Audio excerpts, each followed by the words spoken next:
forever. First name greatest, like a sprained ankle, boy, ain't nothing to play with. Started off local, but thanks to all the haters, I know G. Well, I guess we'll just get right into it. And I want to talk about first why. So I want to talk about first why we're even doing this. I know I have my reasons. I don't know if you have your reasons or not. I wanted us to not talk about it until we were here on the spot anyway. So I'll start with mine. One main reason for me is I wanted to showcase you. And and we'll get into how you and I met and everything, because I think that's important. The other thing that's important is I don't want to waste a bunch of time at the beginning, because I hate when I watch a podcast and they just bullshit. Don't you? Do you hate that? It depends on the person. Yeah. Like some of the time. I don't know. Maybe people will want to hear us do that, but we'll find that out if anybody listens to this besides our moms. Well, half of us talking is going to be us bullshitting anyway. So yeah. Shout out to Cindy and Gina. Yeah. We'll definitely have 2 viewers. Oh yeah, at least 2. Yeah. I can't guarantee my mom will listen to the whole thing, but yeah, she'll try. I bet you she will. Maybe. So I wanted to showcase you because if people didn't know, you and I lived together for our first year here in Florida. And I'm going to unpack all my shit on this show, just so you know. Like, there is nothing off limits. The other main reason that I wanted to do this, other than showcasing you and give you a platform to speak, because you and I aren't going to go on our Instagram and be like, and rant into our phone for no reason. Right. You know? Yeah. So this is going to give us a platform that we need to hear, so people can hear us, because we do have a lot to say, but people like us just don't have it in us to just say it without being asked. Yeah. And the year that we lived together was a year of, all of the conversations that you and I had. That's not like normal for me. And I know it's not normal for you either. No. So I just thought a long time ago, like, if people could just hear us talk and have a normal conversation, like 2 dudes just hanging out like we do, it would be very helpful, because I think we live in a society where men are afraid to talk like this. And I'll get into why I'm able to do this and the year that I've had, and that's what I want to do in this first episode. I'll explain kind of what happened to me this year. You needed to have some things you need to talk about. Yep. So that's what we're going to cover in this one. But I just want to teach people. I've done it. I'm a living testament of it. I figured out how to live a happy, prosperous life from someone that lived a life of so many years of just being sad. And I had no reason to be. At times, I definitely had reasons to be because of life circumstances. But I mean, dude, it was a painful life I lived for people that understand depression, and I just want to help people somehow, especially you, feel how I feel now. Yeah. Because I know how you feel now at times, and I know how other people feel now at times, and you feel like it's never going to fucking end. And like, I'm here to tell people it does end, because I did it. I mean, I had a big cheat code though to get there, and that's you skipped the line. Yeah, what happened this year is I skipped the line, and I finally figured it out. So I don't know how I can, in language, which we were just ranting about for 20 minutes before we started, how I'm able to get that to people so they understand what I'm saying. I don't know how to do it. I think before we go any further into that, because I know that you'll keep talking. Yeah, thank you. What you should go and say now is what exactly you mean by you skipped the line, because there's going to be people that will listen to this either now or later that will be interested in hearing specifically what you mean. Oh, like just tell the story of what happened this year? Tell right the now? story. Like for everyone that's listening to this and watching this, they may not know exactly what happened to you, because especially like the people around you know. But it was kept pretty well under wraps by all the people that care about you for a while.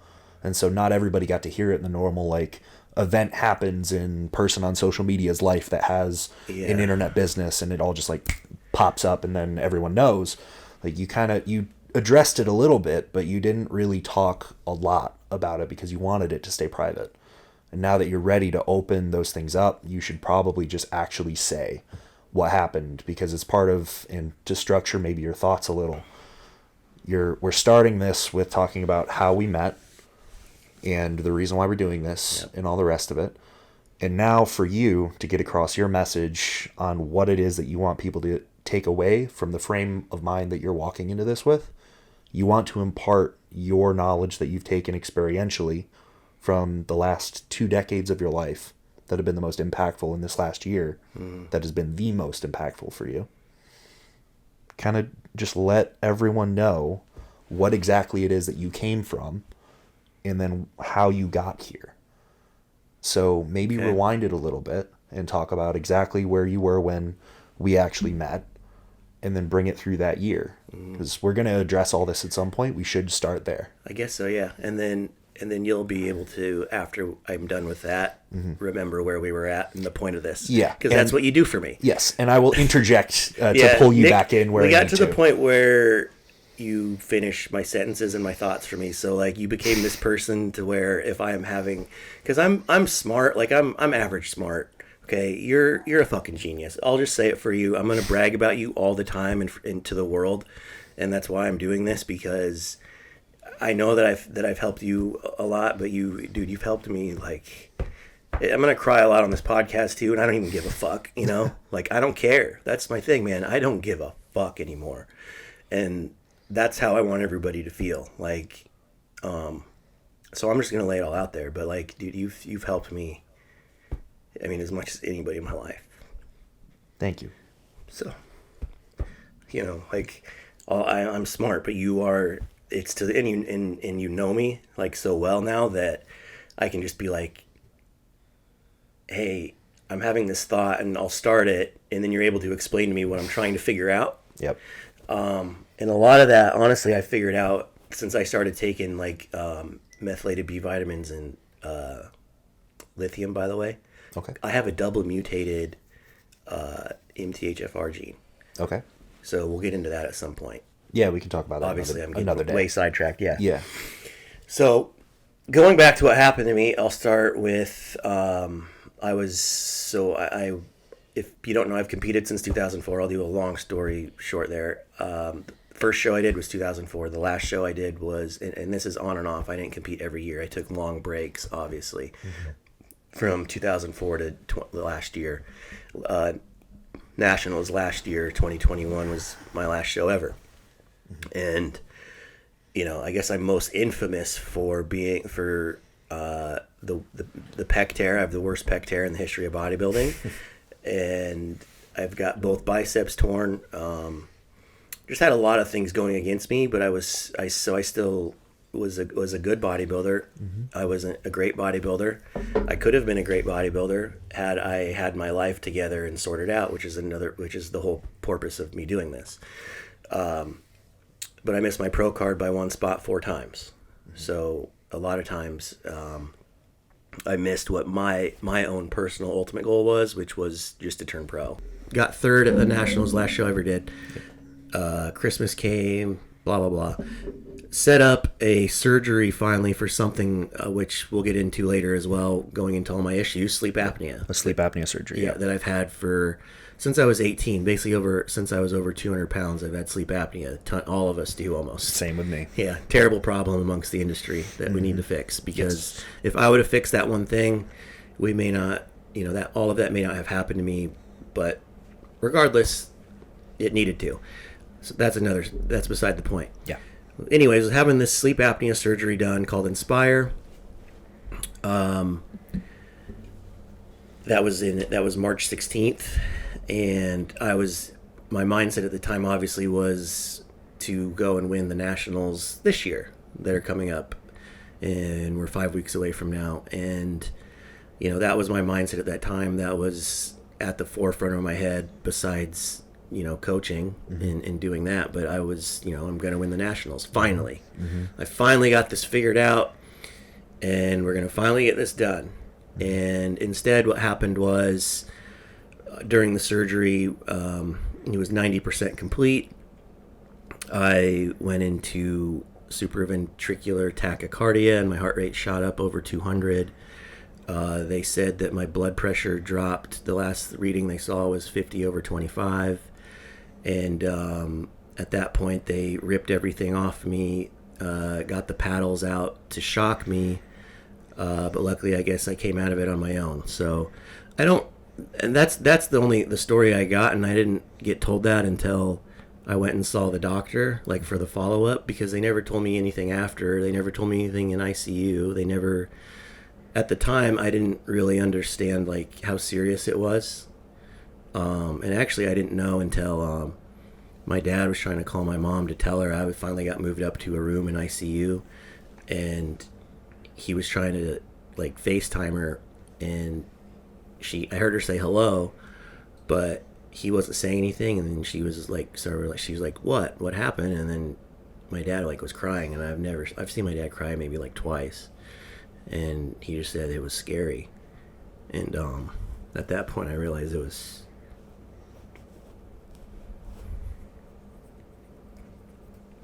like what happened. So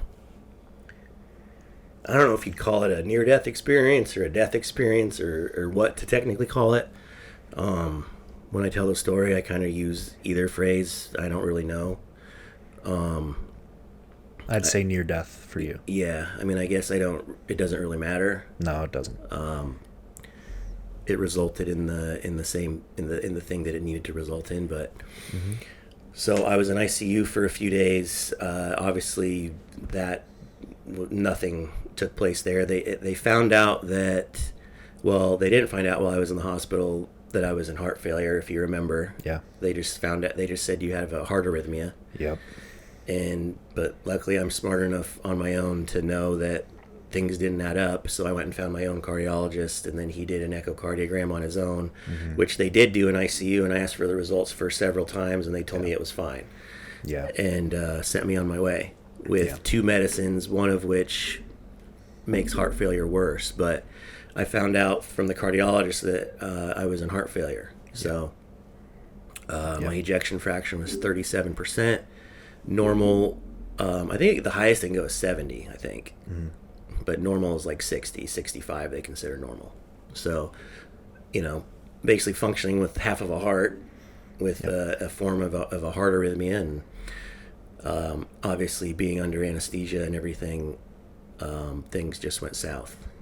Yep. So that's the event that happened, and since that's happened to me, I've just had a lot of different experiences, which I don't want to go like into all those right off the bat, because I think that's like too much for people to hear.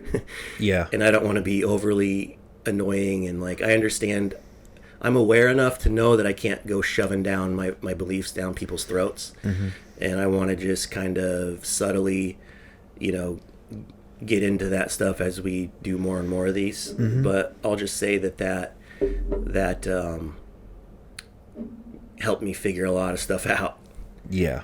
And I think so, so I can reel you back in, as I promise. Yeah. Let's explain to us exactly what it is that experience gave you and what that significance changed in your life. Because up to that point, you were the bodybuilder and you were the coach before.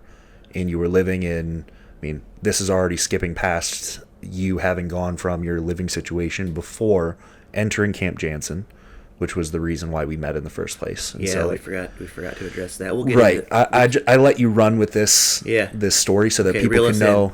So people can know where you're at and what's happened. But because that's good background story to know where you're at right now, so that they kind of understand where you're going to be talking from in the frame of reference that you're starting with. But if I can interject into here, part of your story is that you were in a really tough spot. Yeah. Before you came down to Florida. And Matt Jansen, the way that we met was that the both of us got invited into becoming a part of Team Camp Jansen, which prior to that was really just a hashtag and something that, just came naturally from having athletes going and living with Matt to do the end portions of their preps. Yeah. But then when the pandemic hit and coaching became not a priority for people, because you couldn't train for the majority of us unless you had a special in to get into a gym, there was another way that we had to build a legacy, especially for somebody like Jansen, who already had his business established and everything, and it was all hunky-dory during normal times. But then once something this significant that shocks the world happens, there had to be another step. And part of that for him was bringing in a team of coaches that would be underneath him, of which he chose you because he knew you for a really long time and trusted you. Mm-hmm.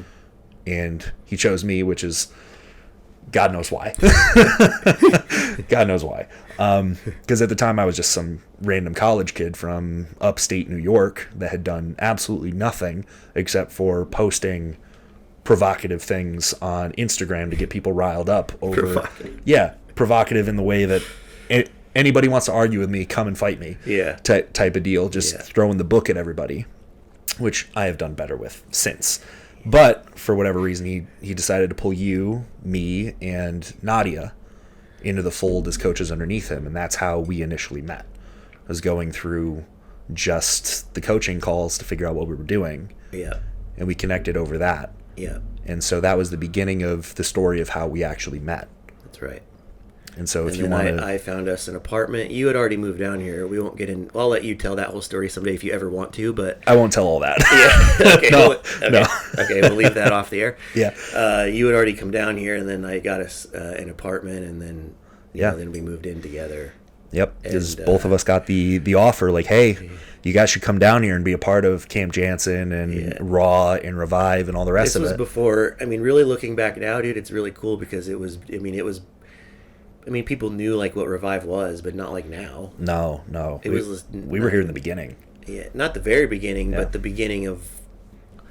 Not the beginning, but the beginning the blast off. Of the blast off, yeah. Yep. And we just connected over just being normal people to begin with. It's like, hey, you seem chill.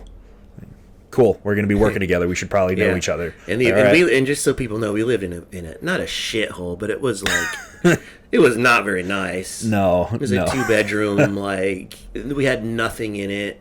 My mom bought us that kitchen table that is like freaking tiny. You could barely fit.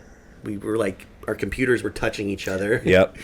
It was part of the charm of the place. Yeah. For the first Kat's the one that helped me put it together. Yep. Remember? Yep. And the first 4 or so months that we were living there, the only furniture we had was a Coleman cooler to sit on in the middle of the living room. Yeah. Just totally batted out. Didn't give a shit. Mm-hmm. And we just saved money and we're smart.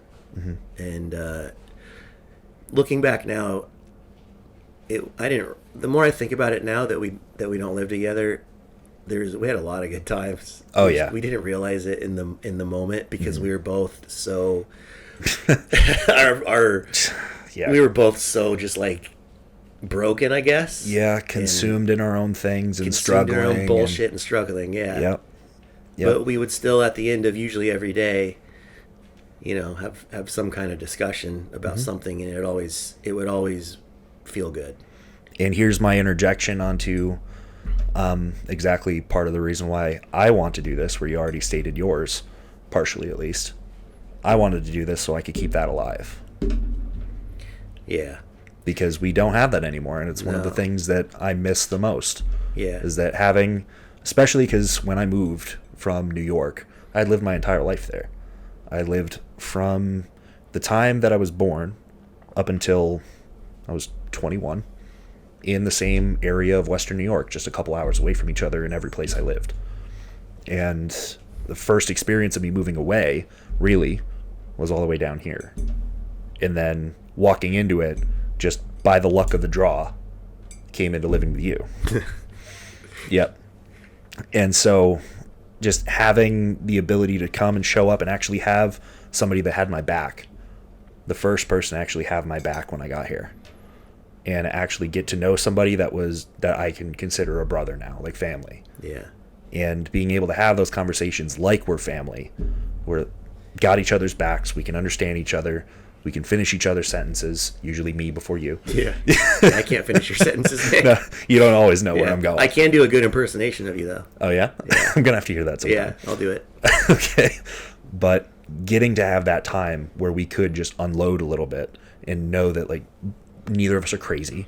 Yeah. We're both because we both struggled with all the same shit. The same shit. I told you. Remember all the same. Dude, do you remember the first time I said you or me, like whatever our age, get 14 years apart? Yeah, we're just the same person. We're the 14 same years person. apart, where you made different decisions than I did. Yeah. You're just slightly smarter than I was. Yeah. Maybe. A little bit. Maybe. A little bit. Maybe a little smarter than you were back then. But same issues. Yeah. We lived the same the same lives, meaning, just struggling. Every day is just a grind to stay awake, to wake up, to get moving. And I always thought that mine was my sleep apnea. Come to find out, it was way more than that. I had all those other issues, plus the double mutated MTHFR gene is a big deal. It's a way bigger deal than it's like one of the biggest kept secrets from us. So that's why I want to talk about that. Definitely talk about that. That's the root of depression, anxiety, ADHD.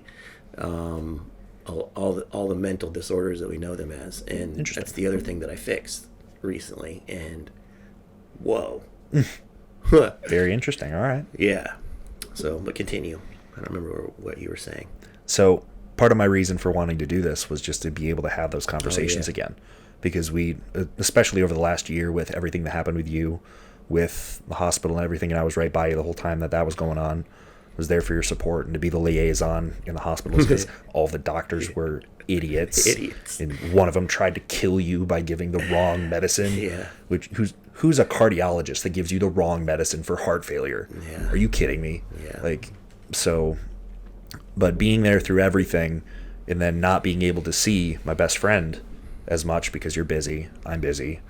We're living in two different places now. So even while we were crazy busy and things were just all over the place, we would go to sleep in the same place. Yeah. A door apart. Yep. And so whatever we were doing, we could always touch base. We don't get that opportunity as much now. Yeah. And so being able to do this and have a set time that we can do this, and people can actually hear us talk a little bit, but it's not really even about that. No.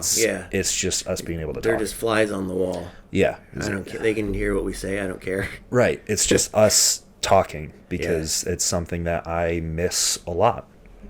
And so we're here to do that. And, like a lot of other coaches, or just people that are busy in general on their phone, I think can relate to us, because that's what we do all day long, and we talk to people and we love our clients, but it makes us not talk to the people we want to talk to the most, like that we're the closest to. So like we don't really text each other or call each other, or I'm not talking to the people that are like in my circle much, because we spend so much time just doing that. Yep. Yeah, and it becomes difficult just because you're not just, if you're a good coach, you're not just handling other people's process. You're not coaching the process, you're coaching the person. And if you're coaching the person the way that you're supposed to be coaching the person, it takes time. Yeah, and you're taking on their emotional baggage too, even if you're one of those people that doesn't go too far with it and tries to keep your boundaries up, which everyone should. Yeah. It's like you're still taking on, I don't know, you're getting let to know that somebody's really struggling and they're in the middle of prep and their girlfriend left them and money is tight and this and that and the other. It's like, you know what? I hear you, dude. And it's hard if you actually have human empathy for you to take that message and just go, all right, buddy, good check-in. Talk to you next week. Yeah, or say nothing.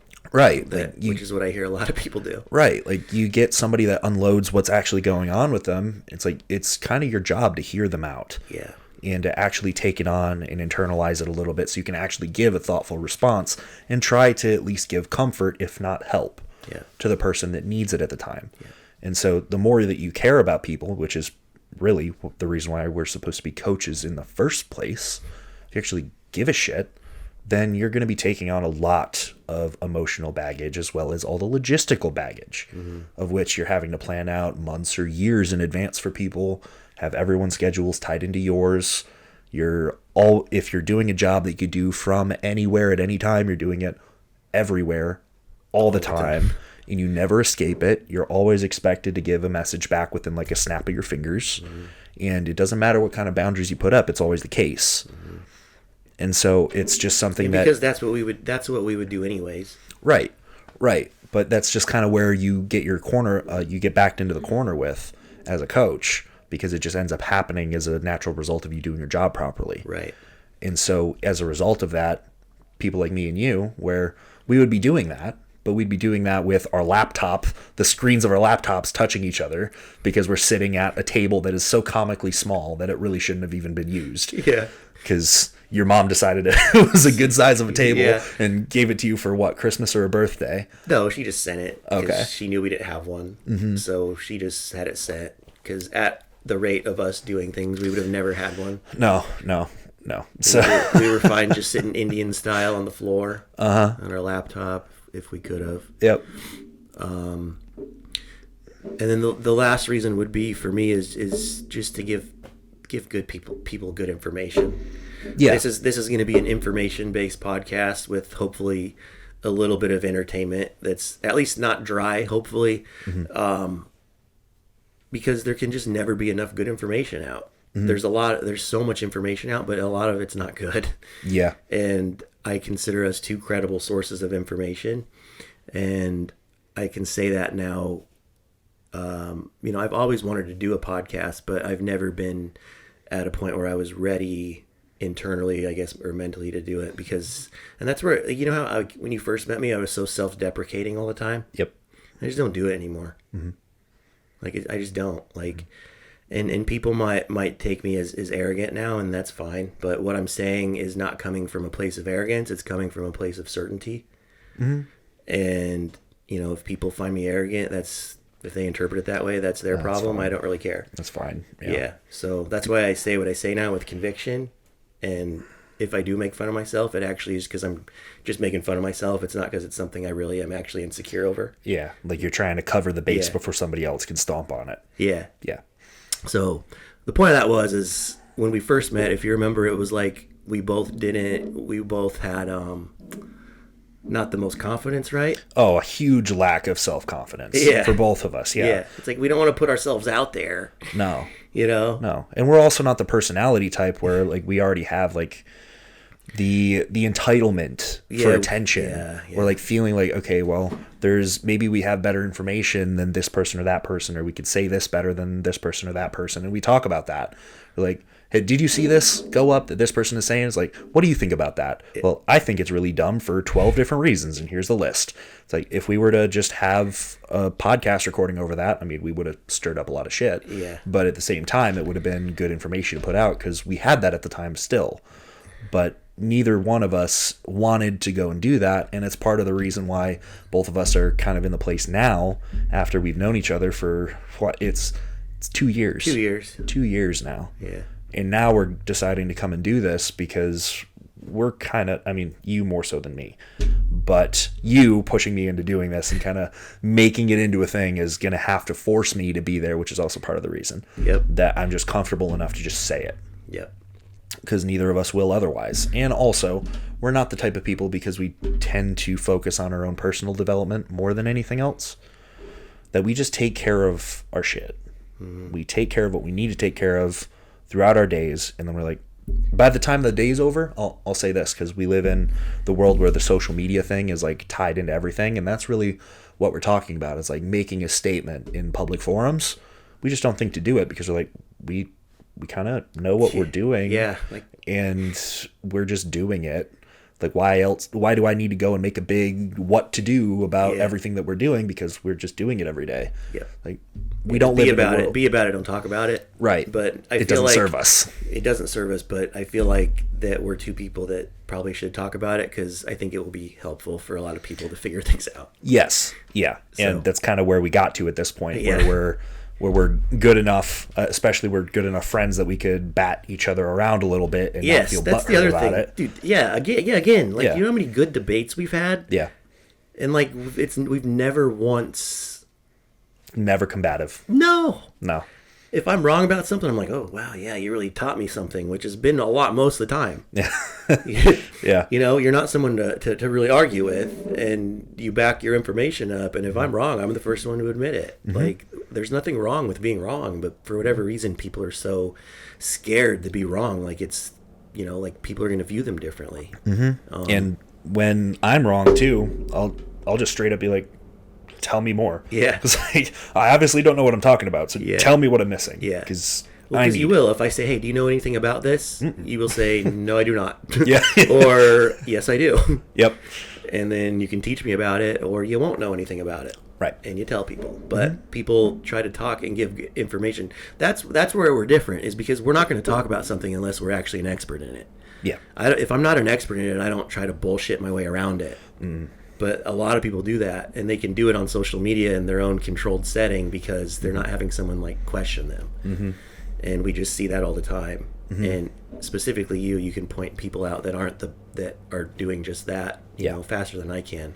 But it is out there. So yeah, it's also my bad habit of psychoanalyzing every human being I've ever met. So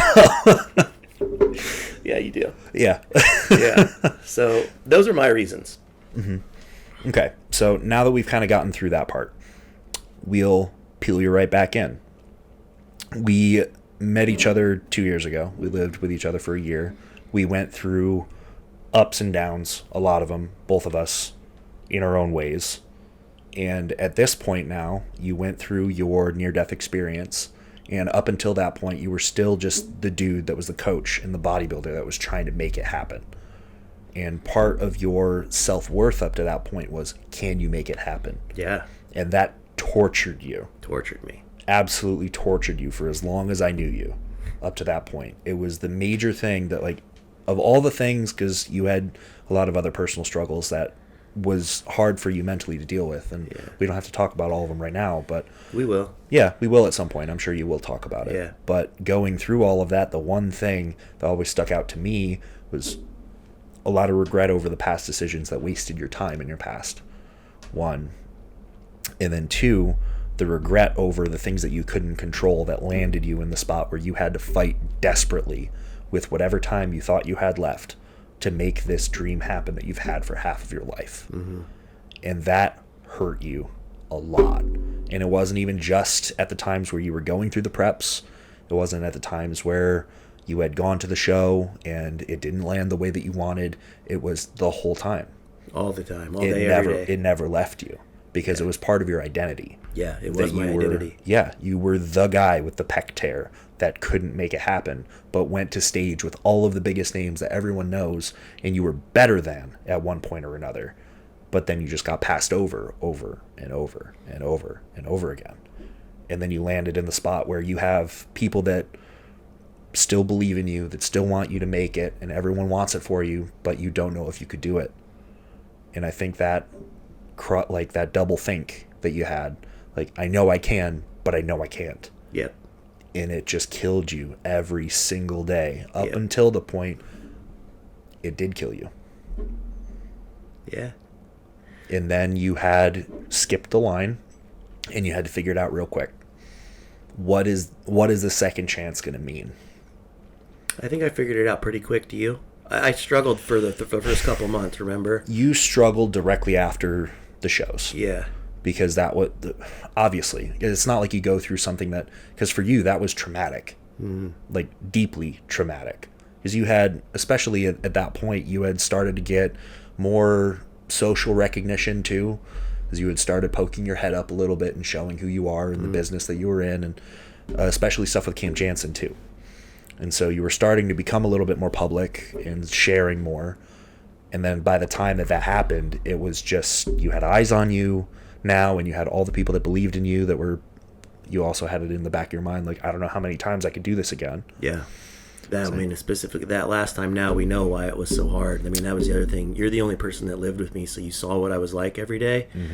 When I say I didn't feel good, man, you were a zombie, man. I did not feel good. No. And I never told anybody, but every time I'd go from sitting to standing, when I'd walk around, I'd get head rush, probably the last 2 years of my life.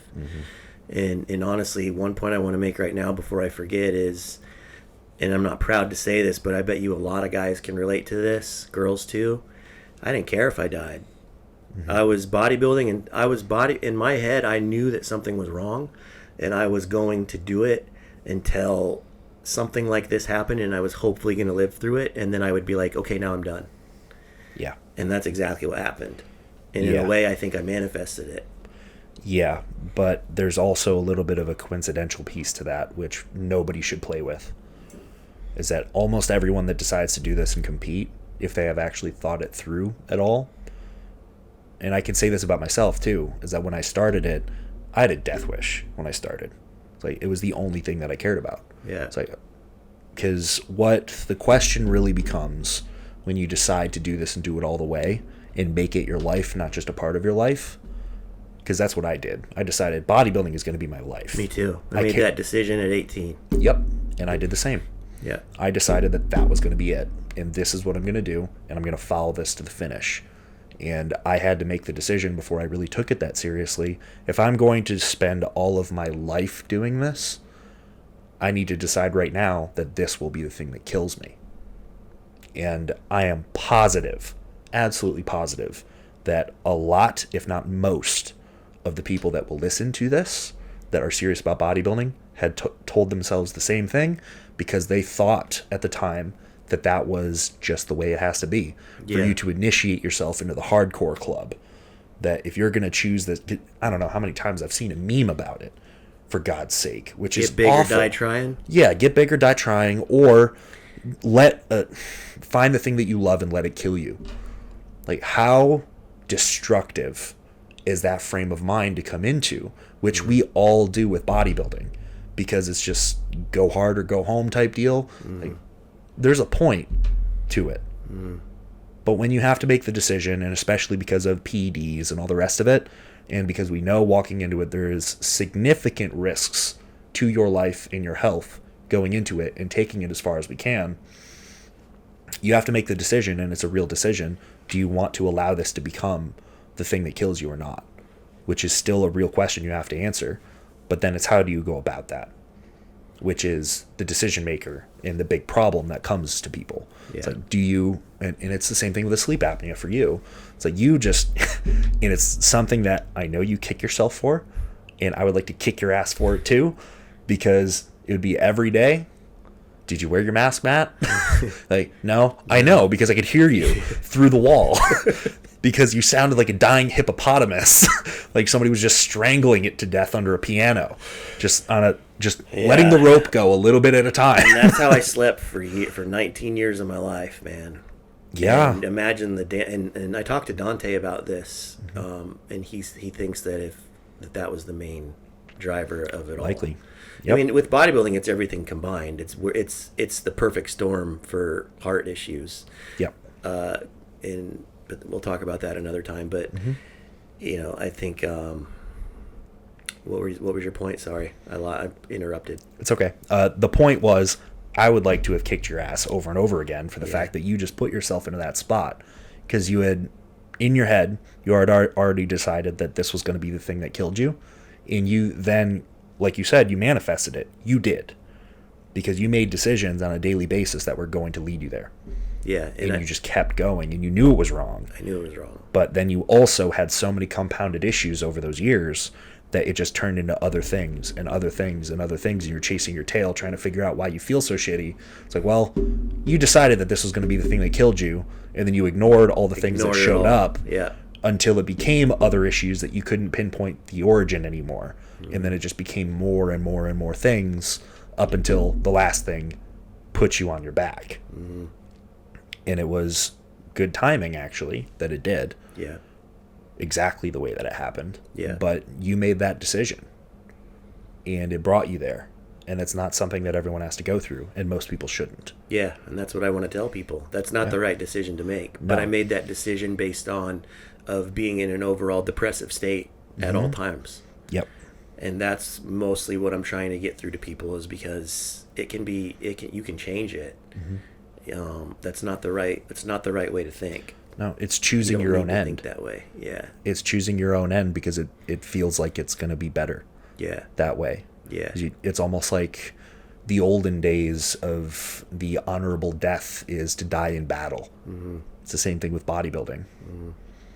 If you die in your prep because you went too far, or you got too lean, or you used a diuretic or something, like, God forbid.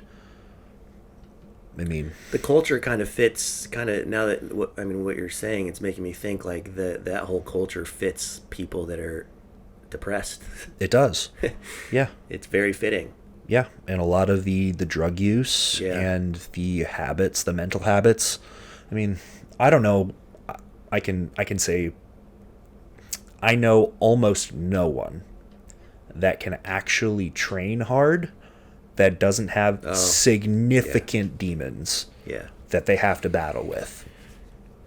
And for you to learn how to utilize it and channel it in a positive way, most don't try to do. Because for a good period of time, it weakens that power. Yeah. And so it's one of those things, and it's the same thing with the whole of bodybuilding. You just dig deeper and dig deeper and dig deeper, and it's always reinforced. You just go harder. You just go harder. Go harder. If there's more to get, go for it. Mm-hmm. And you just keep going up until you can't. Yeah.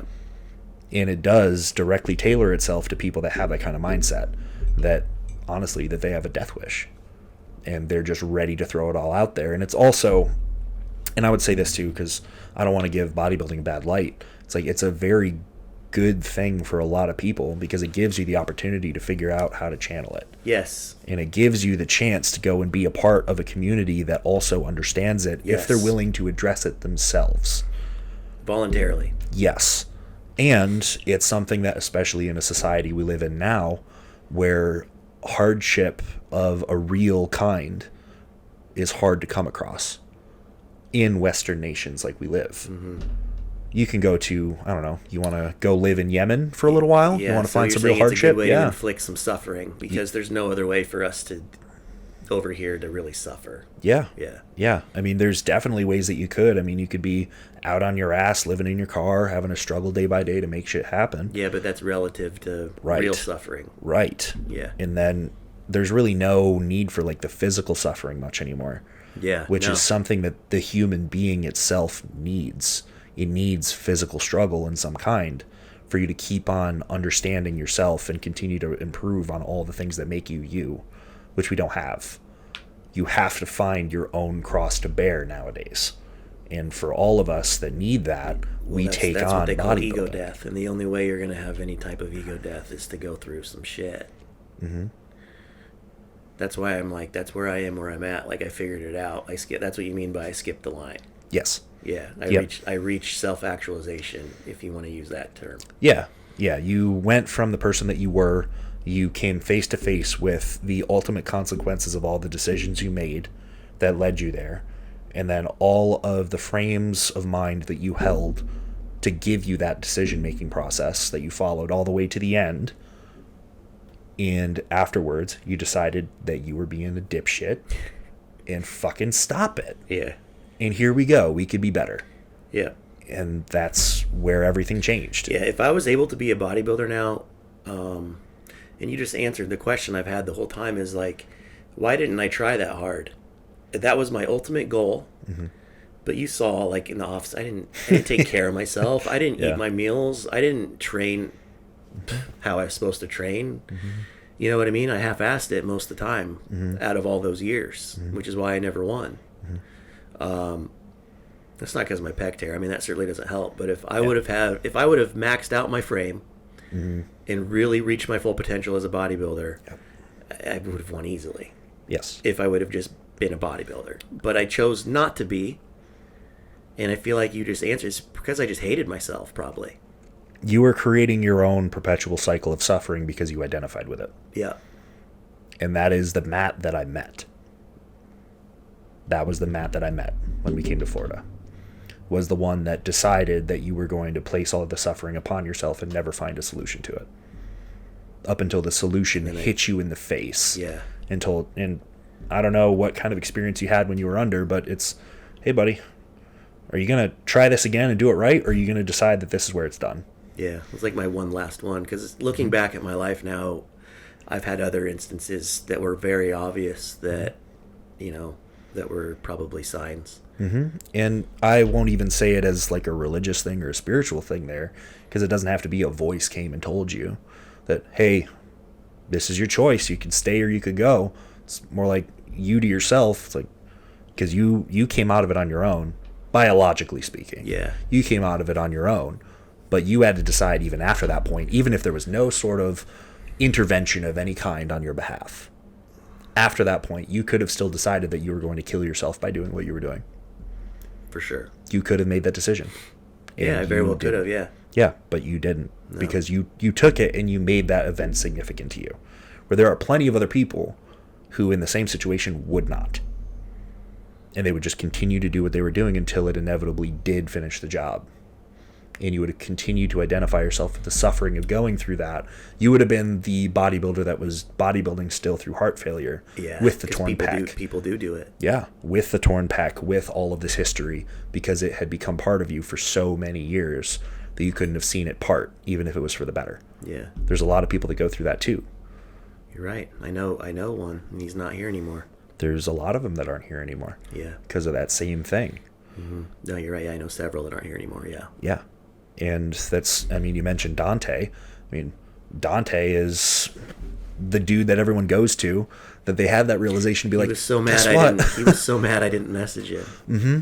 And I am positive that he is so frustrated with everyone and everything all the time in bodybuilding. Yeah. Just because, like, why do you guys keep doing this to yourself? That's pretty much why I didn't message him. Yep. Yep, because he's voiced it before. It's like, why do you idiots keep on coming to me when you're about to die? Because I'm tired of it. It's like, well, I mean, you're the guy that can help now that I've decided that I don't want to die. Yeah. Like, it's a lot of pressure to be that guy, and he's handled it very well. But that speaks to a bigger thing in bodybuilding in general, that there is that guy. There has to be. You're going to be, I'm going to be that guy.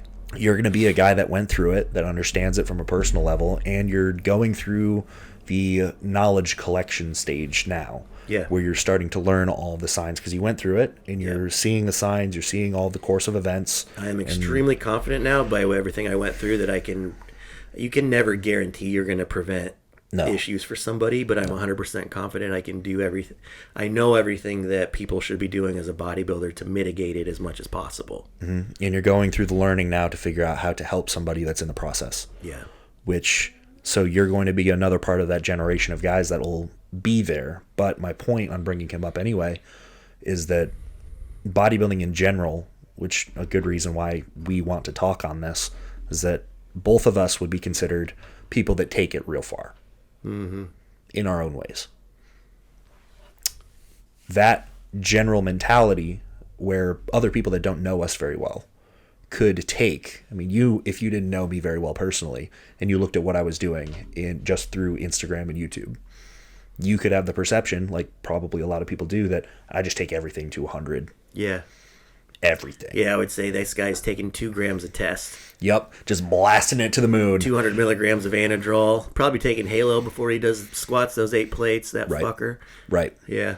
Yep, and they wouldn't know the reality because we don't actually talk a lot on that. And they don't know the layering. But there's going to be people that inevitably, where we wouldn't think that way personally looking at ourselves. Like, I don't think about myself that way.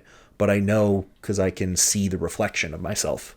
If I were to just impose that view from another person's eyes and think about it, like I could see where that would come from and where somebody would believe that. And that, if somebody doesn't look at it as like, well, look at this guy, he's just, he's a big old strong guy, probably takes a ton of gear, and oh my God, like instead of that way, because there's going to be those people, and I know thousands of them probably, a lot of them that hate follow me. But then there's also other people that do look at it and be like, wow, that's awesome. Mm-hmm. I would really like to be exactly like that. Like, maybe, but you also need to know what actually entails that and what I'm actually doing and how I approach things. Because if you don't know all those layers on how I take things personally and how I have structured my life and how I do things and how I struggle and what I have to go through and all the rest of it, you don't know what it all takes. And you won't know until you get to the other side and you've made assumptions and then you land in a place that you don't understand because you thought you were following the right path. And it's not necessarily that one person or another, whether it's me, whether it's you, whether it's any other bodybuilder or any other person that's a role model, we don't always get to tell what other people are going to pull away from what we say and what we do. Yeah. The more we can talk and the more that we can be transparent and the more conversation that we have in open space, the more people are going to know, like, hey, you could take it to the nth degree, but here's really what goes on. And here's really what it is. And I'll take that as an aside too. to just expand into what I've had to be confronted with when I came down here to Florida. It's like I was just a kid. I was like super. I was. You're how old, so people know? You're 24 right now? I'm 24. Yes, I'm 24 right now. So you were 22 when we met. So at that time, I was just a kid that had no real connection into the real bodybuilding world, like at all.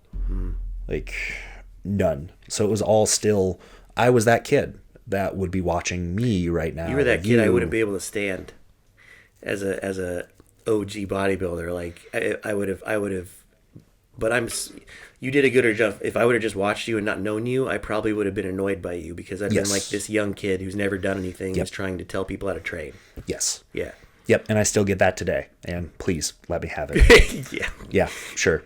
Yeah. Let me have it. Yeah. But being that kid, and it's not so much about what I was doing at that time, but like my perception of what bodybuilding was at the highest levels was this is a celebrity thing. Like this is awesome. Like everyone's like the people at the top are just like real athletes putting it in. This is their life and this is what they do and they're happy about it and they all just they're going their ways and they're warriors type deal. Like I had really built it up in my head as something that was like that. And when I came down here and I started to see, especially meeting you and then meeting a whole bunch of the other guys, I ruined it for you. I mean, kind of, but not entirely. Because it painted it with a brushstroke of reality that it needed. And that's like a big reason why this is a good thing for us to be doing. Wait, did it made it seem more attainable for you? Is that what you're saying? No, not necessarily. I mean, partially, I guess, but it was more so that it showed me that it's not all glamour. And a lot of these people, I mean, you could see the highlight reel, and it really made that part real for me, where everyone talks about Instagram and YouTube and all that. It's a highlight reel. Like, you can understand those words, but you don't really know what that means until you know some of these people. Yeah. And you see that even at the top, like, these people aren't always happy. They're not always enchanted with the process. They know what goes on and how the sausage is made in the industry. It is not glamorous. No, it isn't. And there's a lot of drama and a lot of issues that people go back and forth and bat each other around. And there's a lot of stuff that happens under wraps that nobody hears about that would, if everyone knew about it, it would disenchant a lot of them from being a part of it. Just because you get to see what it's like. But that's in everything. Yeah. That's if you really knew what was going on the top of golf or tennis or football. We have a better view into football and basketball Correct. And all those sports because those are a little bit imposed on those people to share. We're not so much. We get to choose. And so it's a little bit more veiled. And because of that hardcore nature of bodybuilding, we're even forced into it harder. We're like, okay, well, we're going to show what the people want to see. Like, give the people what they want. And so you get the training videos, everyone going balls out, and you see the prep updates and going out to the post-show dinner or whatever, like all the stuff that we're all happy about. Or even the stuff we're not happy about, but we're proud of because we have to give our lives for it to make it work. But you don't see all the rest of it, all the cost. But I don't think that's any different than any other industry or any media outlet in general, really. No, but I think the impact of it, because of the detriments, I'll say this before you come in, the detriments of going all in on this are much more greater and they're more accessible to the layman that doesn't know. Yeah. Like for you to get brought into the bullshit at the highest levels, to understand what it's like in those other industries, you gotta make it there. Bodybuilding is not that. That's true. You can start from the very ground. Like you could be, if it really went horrible, you could be 12 years old and decide that this is going to be your life, and then everything after that point is a result of that choice. And you could get led into being the super athlete in your middle school and high school days, and your coach decides to like pass you a little extra and help you out, and then maybe you get into college and you start doing all the rest of it, and then it's become the all-consuming part of your life, and you don't know anything else. And then you later find out that you have either a health issue or something else that didn't develop properly, or you have literally no other skills or perspectives that you can lend into any other part of your life other than bodybuilding. Yeah. And you become isolated, and that's all you have. And that is a darker, scarier place than walking up into your possible death for the choices that you made, like you. Yeah, and for what, man? How much scarier would have it been if you were a person that didn't have the depth to know that you could go and do something else, and you had a support mechanism, one, because you gave a shit about people enough to create one and have them surround you when you needed it. That was important. And then two, you knew in yourself that you could make a decision to do something else. Even if it was within bodybuilding, you had another thing. You had the capacity to expand yourself. And you could go and branch out. You could do things that were completely separate from it if you wanted to. I thought about it. Yeah, you had thought about it. You entertained those ideas. How scary could it be if this life that is so accessible and it's turned into such a lucrative thing that people think, now that we have 14-year-olds coming in with a $4,000 camera into every single gym in the U.S. that's going with their 6 friends to powwow around a bench press for 2 hours to annoy everyone in the gym. Putting in the work, Nick. Putting in the work. To documenting. To be a YouTube star because they think that it's going to be a lucrative deal. It's like, no, but that's... Thanks, Chris Bumstead. Thanks, Chris. Thanks, Chris Bumstead, you fucking asshole. Yeah, but it's that accessibility that we have that is so different. And that makes it a problem that needs to be broached carefully. And people need to know that there's more to it. And there are downsides. Yeah. And you can't just brush it away. Yeah. The more you brush it away, the further you go into isolation, because you're the only person in your direct vicinity that knows what's going on. Yeah. I think what the main message, that's another reason that when I say let's give incredible information, it's also real. It's just real information. Yeah. It's not, there's not going to be anything phony. I think I say I'm anti-phony. I think that's the main thing that I want to say on this podcast is I'm just anti-phony. Mm-hmm. And so are you. Yep. And so are all the people in our circle. Yep. And I think living a life of radical honesty, because that's essentially what that means. Yep. Being radically honest is important. And I think that's an important part of actually living a prosperous life. That's part of it. Part of the reason why we wanted to do this too is, and I've been waiting to make this announcement for a while so that we could get the podcast all put together and set up so that I could actually put out long form. Yeah, you've got fans that want to know some stuff. I've been getting asked a lot, like with in my comment sections and stuff, like what's going on with my prep and all that. So here officially, let them know. Prep has been done for me for a while. And really, I just wanted to do it here so that I could have this go long rather than just go and sit in my face in front of my own iPhone and explain everything out, because it's kind of impersonal and I didn't want to have it feel like rushed, so I could get it into a time frame. Yeah. Because this is a bit for me to talk about. And so, and I'm well aware, so people that may not be aware, I have had 3 preps have to get stopped. Now, the first 2 were for health reasons, where there was really no way for me to continue because of what I was dealing with at the time. Yep. This one, luckily, was not the case, and my health is fine, so I'm happy about that. However, I am painfully aware that as a bodybuilder, I've had 3 preps have to get stopped, which is not a good look. So I need to make sure that I actually say what's going on. Mm-hmm. So the first 2, those had to get stopped because the health reasons, and the health reasons specifically were in college, I had not taken care of myself very well. Meaning that I was the guy with the death wish in college, and I had decided that bodybuilding is going to be the thing that will kill me. And because of those choices that I made, and it wasn't that I was blasting an unreal amount of drugs, because I wasn't. Yeah, make that clear. I wasn't taking 3 grams of gear. By the time that I had left college, I had not taken more than a gram total. Mm-hmm. And that was taken up by test and mast. And that was it. Yeah. Was all I'd ever done. So that wasn't the case. Yeah. It was that I had decided when I went into school, I was going to make this the hardest thing I was ever going to do. And so I was doing my training. I was mentoring other people that were around me as that became a thing, and I kind of showed that I knew what I was doing, and I was doing it properly-ish. And I also had a double major and a minor, and I was doing research stuff in the biomechanics lab at my school and I had to pay my way through actually supporting myself in school. And so I had a night job, and I had taken up coaching. And so regularly, and this is also a part of that lead up to, and a big part of what makes me me now, is that I've always had a hard time with learning.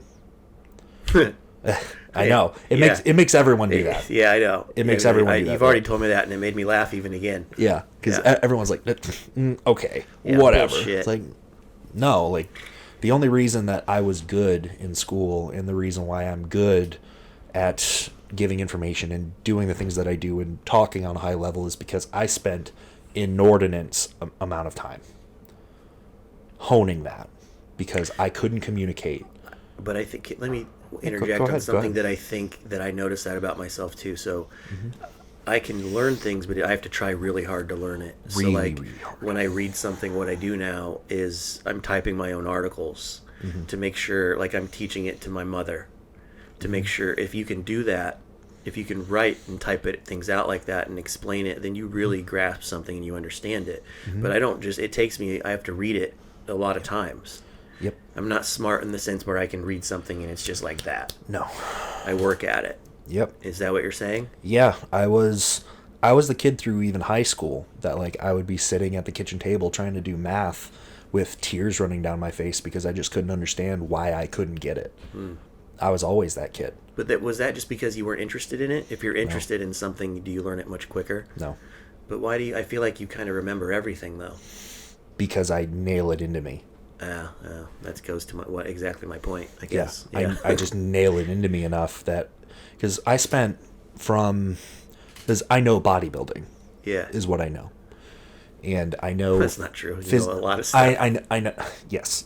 But the stuff that I know well, I surrounded myself with and had a never-ending stream of it entering me some way, somehow, at all times. Yeah. I spent, in me not being a great interpersonal communicator for a lot of my life, I was like completely isolated from people for the majority of my life because I just didn't fit in. So I just did my thing and surrounded myself with only my thing, and that was it. And I did that through college as well, but luckily, because other people were interested in what I was doing at the same time, like my friends around me that were in exercise science and doing the rest of it and wanted to be doing bodybuilding in their own way, like kind of surrounded myself with those people. Don't you find it odd as being someone that is not approachable at all? Because you're really not, and you have a hard time talking to everybody. People are oddly drawn to you. Don't you find that weird? Only some. I don't know, man. A lot of people talk to you at the gym. Who talks to people the most at Revive Gym, just for the people to hear? Who talks to people more than... What one person does everybody talk to? Well, everyone wants to talk to Chris. Yeah. Yeah. But everybody talks to me. Yes, everyone talks to you because you are everyone's best friend. Yeah, I'll let you explain why at another time. But yeah. Because you broke that down for me when I asked you once, like, why is that? And you explained it to me, and I can't remember what you said, but I'll have you explain it again. But I feel like a lot of people talk to you. I think a lot of people are drawn to you. Yeah. More so than you realize, I think. Probably so, but I'll reel this back in so that I carry can, on. Yeah, so I can get it back to what I was trying to get to with the preps. Yep, sorry. Because I got to go all full circle. Yep. So I had made everything the hardest it could possibly be. And with that was me just going through the schooling and everything, and then having a night job and coaching and mentoring other people, and me taking everything that I was doing so seriously that I was grilling myself to learn so much that I could dance circles around my own professors in conversations, is what I wanted to do. And by my senior year, I was able to do so. And so that was part of the goal. But I had gone through all those years in school where I was sleeping an average of 3 hours a night. And I was on PEDs, and I was training excessively hard. And I was stressed out of my mind. And you're not someone that handles stress well in the first place. I don't handle stress well. But stress also worked for me well because it gave me enough of like a physiological drive that was like, I got to do my stuff. And I got to do it right now, because if I don't do it right now, everything's going to collapse. And so I kept backing myself into corners all the time so that I would force things to happen. Yeah. And in me doing that, and me being on such an overdrive stress state all the time and having no sleep, being on PEDs, and pushing my body weight as hard as I could as well, and doing pretty much everything that I would need to make the most out of the years that I was there, but also doing it to the detriment of myself. Mm-hmm. And doing so, I actually ended up landing myself into the hospital for acute kidney failure. That happened. And I was in a really bad place because of that. Now, were you actually in a kidney failure, or is it just because they told you your creatinine was 1.75 and you're in kidney failure, like we hear a lot? Well, so the story was, it was the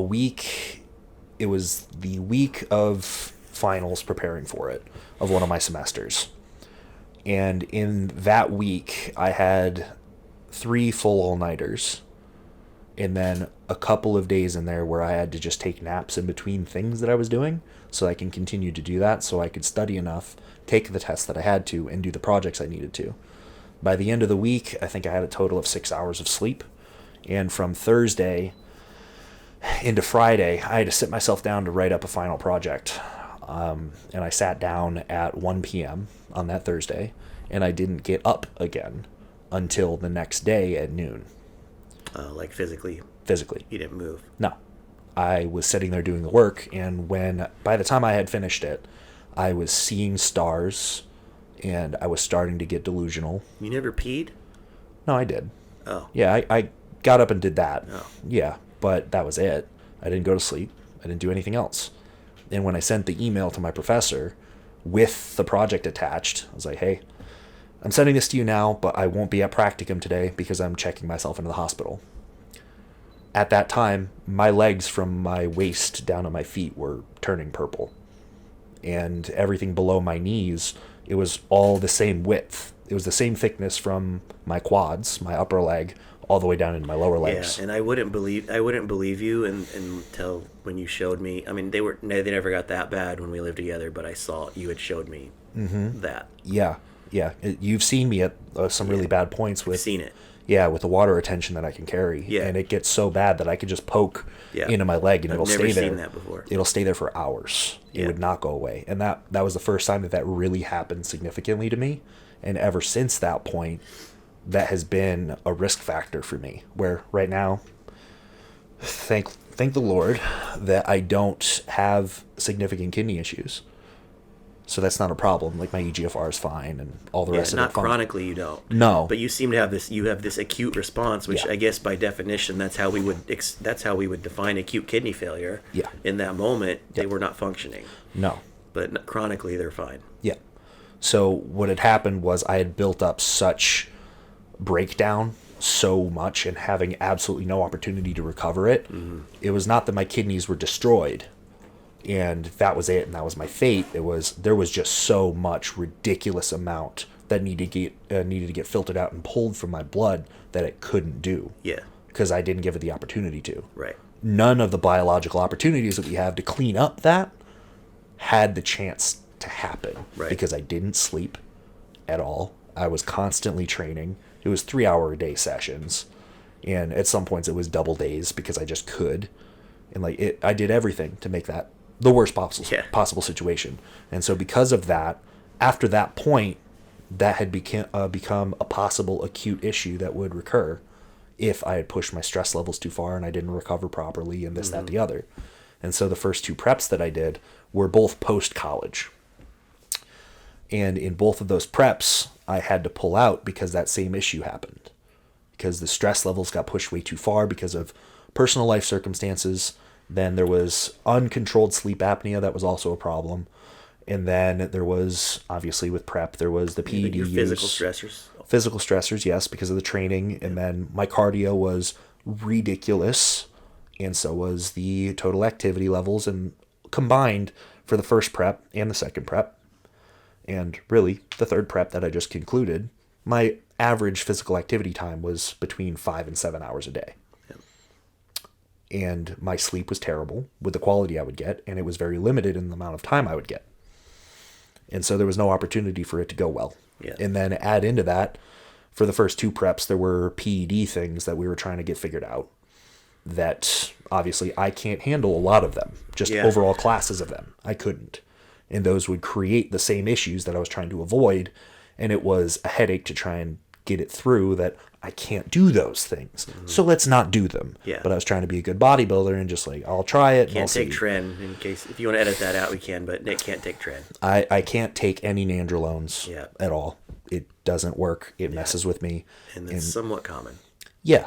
And so like those were those issues compounded on everything else. Yeah. And so as soon as the stress levels hit a certain threshold and it went too far, it would be a collapse and I would roll downhill, and then I would have pitting edema with pale or purple legs, Yeah. and the rest of my body covered in an unreal amount of water that would not break for multiple months. And that's how the first two ended. Yeah.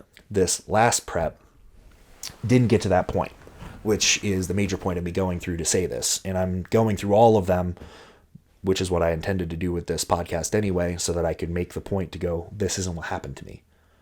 This is not a health issue that I had to conclude this for. So thankful for that, but that's the reason the first two didn't work. Yep. And really, even if I wanted to make it happen, the first two wouldn't have worked.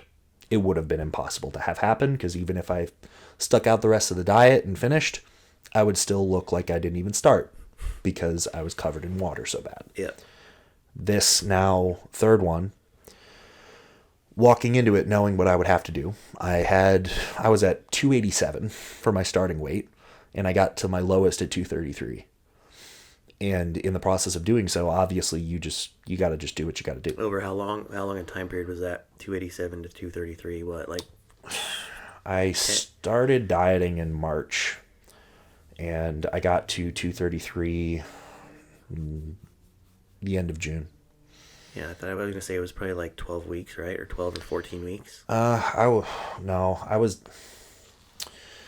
should have had the math together before this, but I was roughly 22 weeks in of dieting already by the time I got into the lowest. So wherever that start point is, yeah, because I had started very early. Yeah. Yeah, the plan was to have like a over 30 week prep. It was going to be like most of a year, and that's pretty much what it was. But going through that, I had to lose a significant amount of weight. And so through the course of that, having to pull down food as significantly as it did, and then cardio having to go where it did, and overall activity where it did, there was going to be a point of diminishing return, which came up as we were trying to get me the last 10, 15 pounds down. Do you regret getting that heavy then? Yes, absolutely I do. Yeah. And I don't want to repeat that ever again. Yeah. So that's a warning to everybody, don't get too fat. Yeah. It causes some serious issues with you trying to actually make it there. Yeah. And so that won't be repeated again. But in part of that as well, knowing that the plan was to get myself lean enough, early enough, and then feed myself in, that was not going to be a likely option by the time that we got there, because my body stopped responding very well. Yeah. And so it had to get more and more extreme. And from roughly 18 weeks out or so to 10 weeks out where I pulled, because I pulled at 10 weeks out. Yep. In that period of time, I was doing that roughly 3+ hours a day of cardio activity. And I was eating at the start around 2,000 calories. And then by the end, it was about 17 on average. And being in that state for that long at the body weight that I was and the kind of training output that I would have, I couldn't sustain my normal life anymore. Well, not only that, what the other point that I think you're trying to make too is there were no more moves for you to make. Yeah. And and you couldn't have reversed out of that because due to the time period, the time that you had left wouldn't have been enough to take a bit of a diet break, because your fat levels weren't as low as you guys had anticipated them being at that point. Yes. So it was kind of pointless you couldn't drive yourself further because there were no more moves to make. If you would have done so, you would have repeated what happened the last two times. Yeah. But you also couldn't reverse out of it, and because fat levels weren't at the point where you probably felt like it was beneficial to do so. Right. And we were looking at, we had already planned for the prep to end with the show that would be the closest to Nationals. And Nationals is the last big show of the year. So like backed myself into a corner with the planning as well, which was my own fault. But with where I'm looking at this now is that from that period of time where we had really no more cards to play, starting at about 18 weeks out all the way to 10, it got to the point where for me to walk around my house was immensely difficult. Like it wasn't just me standing up and then getting lightheaded, like you just having the hypotension from standing up and then like, oh, you got to collect yourself for a minute. Like, no. And it wasn't just a snap of the fingers hypo episode that you're good and then maybe you take a glucose tab or you have like a bite of banana or something and you're okay. It's like, no, it was every time I stood up for as long as I was up, for as many hours as I was awake, I could not function. My brain would not work anymore. I couldn't put together coherent thoughts, and I had to hold myself up on every object that I crossed. Yeah, and me having experience and feeling that way as well. If I didn't know you personally, I'm just saying this because people are going to watch that and be like, well, that's what prep should feel like, man. Yeah. Which to a certain extent, yes, that is true. But in me knowing you and knowing and seeing the things you've done, like take a front squat set of 405, rest pause for 1,016 reps or whatever you did for like 20 minutes straight, and that hack squat video that you and Joe Bennett did together when you went there, the boundaries that I've seen you push yourself to, I know you're not a pussy. So when you say that you felt that way, that carries some weight. And so obviously there's a difference between people saying, you know, oh, I felt like I was going to die during prep, you know, like I was killing me, I cardio so hard, blah, blah, blah. There's a difference between that and then what you're saying. Yeah. Yeah. And you've also lived with me, and you know that when I'm told to do something, I execute it. Yeah. And so me doing all that cardio, I was doing it. Yeah. I was eating the food. Yeah. That was it. It's like, okay, cool. Great. Yeah. And so getting to the end, it was, I you still have hated me, seeing how much I didn't do cardio. Oh, it was annoying. Was it annoying? It was annoying. And then you get Culver's 3 times a week and you get leaner. I'm like, great, awesome. So I'm just going to continue to eat my 1,500 calories and not get any leaner while this guy goes and gets Culver's for the 4th time this week and has a new low. Great. And then I'm going to have to wake up to do an hour of cardio, and then you'll get up and maybe go for a walk outside. But see, that was good for me to see because I've never seen anybody work that hard. Mm-hmm. And not make it, you know, like not work. So like it was good for me to see because people that I'd helped, it was good for me from a coaching perspective because I had seen people's bodies and stuff from coaching, like them not getting in shape, and it really clicked in my head like, wow, I really got to manage people's fatigue better. Yeah. Because now I've seen it. Yep. Yeah. And so I was at that point starting at roughly 18, 20 weeks out. And so being there already where, you know, everybody can understand when you're 4, 5, 6 weeks out that you're just struggling with life. Yeah. You know, people give you a pass. 16 weeks. Yeah. And I'm a coach. That's my full-time job. And then I have other relationships and I have other things I need to take care of. Mm-hmm. And at 5 or 6 weeks out, everyone that knows a bodybuilder is like, okay, I'll let you do what you got to do, crazy person. Like, it's fine. And even bodybuilding clients, it's like, unless it's an unwritten rule. We have a 4-week window. At 4 weeks out and under, we get away with everything. We can do nothing, and it's okay. Unless, of course, I mean, I still taking care of normal check-in duties and doing everything else, but you can scale back, and people are like, you know what? Yeah, you got to do your thing. Like, do your thing, be a success for all the rest of us, and it's cool. Good. Unless, of course, those athletes are in prep as well, and you need to take care of them. Yeah. Because that is not a duty that you can slack off on. Right. But that's 4-week, 6-week window. That was happening at 20 from the first show. And then 24 from nationals, which was the plan to do. Yeah. So I was going to spend the next half of a year living completely incapacitated. Yeah. I was going to have no relationship anymore if that continued. I would have no business anymore if that continued. All of my friendships would have deteriorated. My training would have continued to go worse, which it was going horrendously.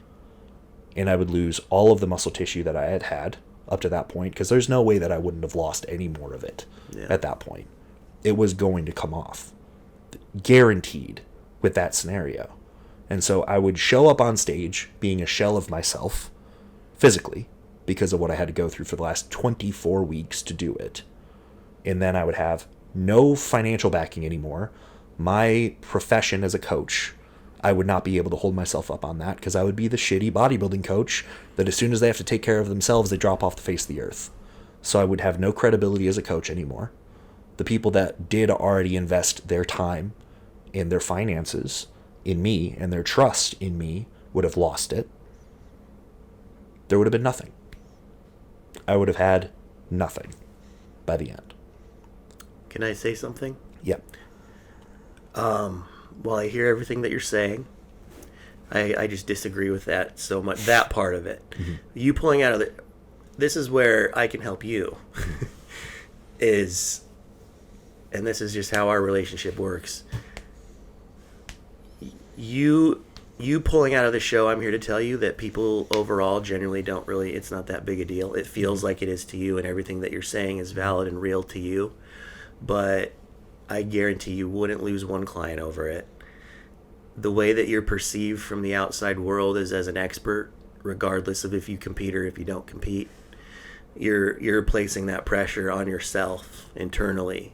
And I've told you that before. Yeah. A little bit, not this in depth. Mm-hmm. But and that's the point that I want you to get to. Mm-hmm. And you're not there yet, but you will be. Mm-hmm. And either way, you're gonna compete eventually, and you're gonna turn pro, and you're gonna do all those things. But even if you didn't, it wouldn't fucking matter, man. It wouldn't fucking matter, because Nick Gloff as a person and as a brain and as a mind and as a human being is far exceeds anything Nick Gloff as a bodybuilder is gonna do. Bodybuilding is not that big of a deal. And I appreciate that. Yeah. So I especially appreciate you saying that now. Because that's one of the biggest reasons why I took the time to wait to make this statement and do it long form on here rather than going on to Instagram and putting it up, because God knows I'd be ripped to shreds for doing it. Yeah. Especially because... And people still will. Oh, yes. We're going to get ripped to shreds by all kinds of people on this. I don't give a shit. Sure. I'm not even going to read it. I don't care. Right. But I wanted to be able to put it all out there, because as much as you're saying I'm building it up for myself, it's also the reality that I'm a bodybuilding coach, and that's 3 failed preps. Yeah. It's like that's... No, you got to address terrible. it. You do have to address it. I mean, you got to say something. Yeah, it looks awful. Yeah. And I understand that. I'm painfully aware of that. Yeah. But I had to do this so I could lay out, like, look, these were the problems I was facing. And this is another problem where this last prep, of which I had more support behind me for this one than I ever have. And it felt terrible for me to pull out. Yeah. And I gave long-winded explaining everything to all the people that were close to me. If people can't tell, you're very pragmatic.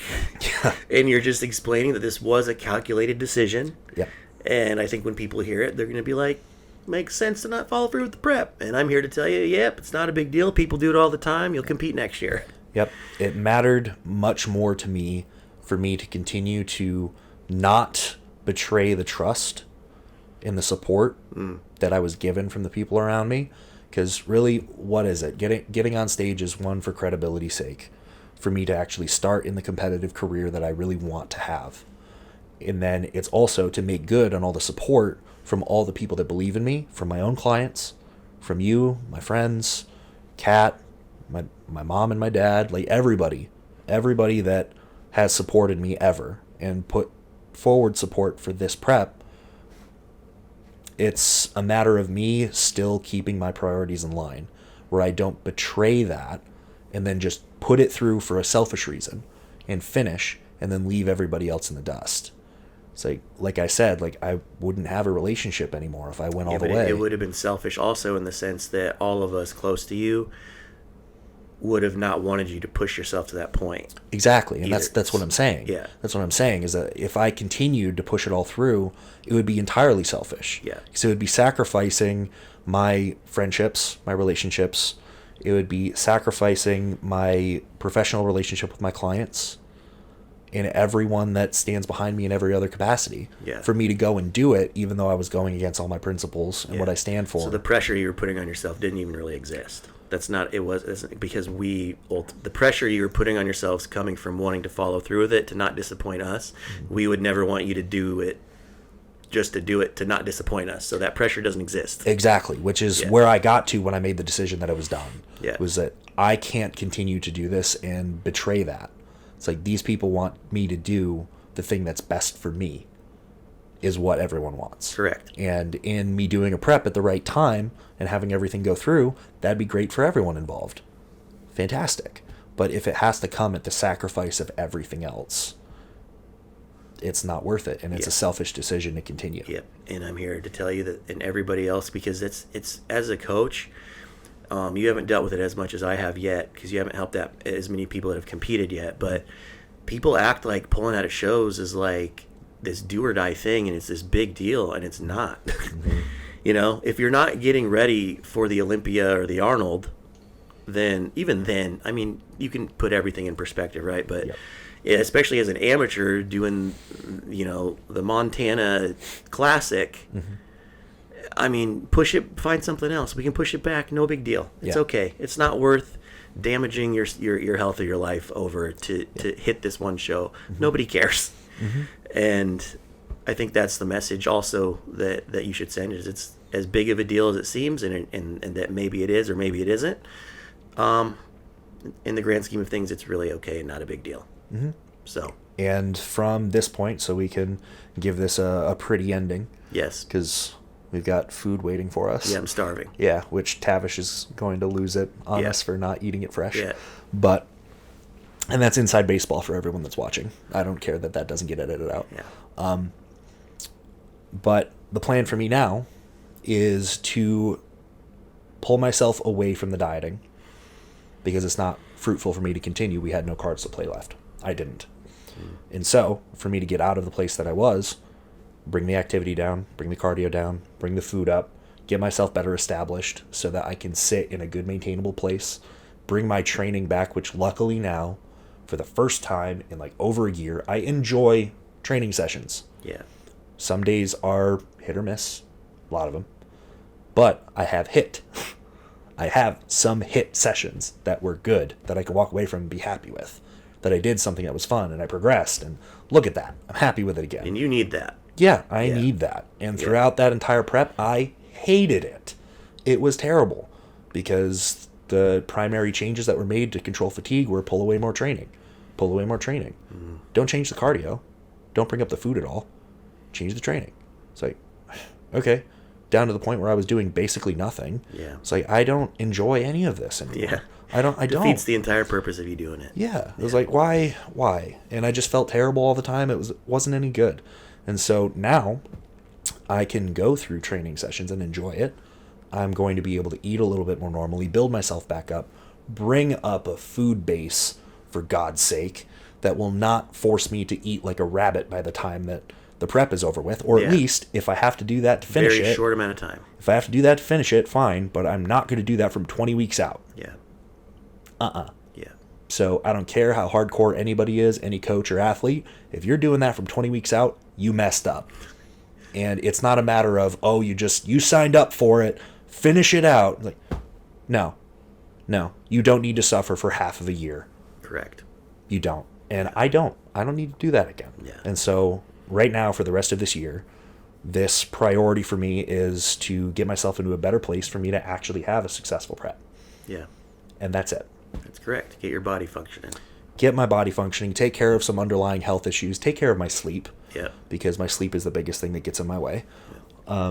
And then take care of stress management issues and personal development, and creating business systems that will allow me to do my work properly, and I won't be hitting major bottlenecks when I do hit the struggle point in prep again. Yeah. Because that was a major reason I had to pull. The most major reason. Mm-hmm. So that is my priorities for the year. And that's where I'm at. So I can make good and actually have not a endless cycle of repeating failure. Yeah. Do you feel better now? Do you feel good talking about it, getting it off your chest? Yeah. I'll feel even better when it starts getting circulated, and it's just done. Yeah. Because that's just where it's at. So I'm moving forward with it. Perfect. Yep. All right. Let's go eat. I think this was a good first episode. I felt totally normal this whole time. Like we're just talking. And that's the first episode of Going Deep. Oh, yeah. We didn't say the name of it. No, we didn't.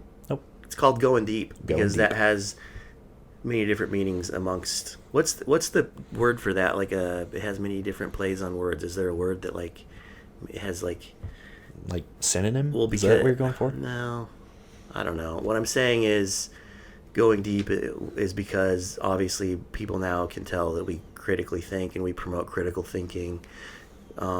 if at some point we're going to take questions from people, we're not going to just give a black and white answer, because the answer to everything is it depends. Yeah. So we'll dive into any question that we get.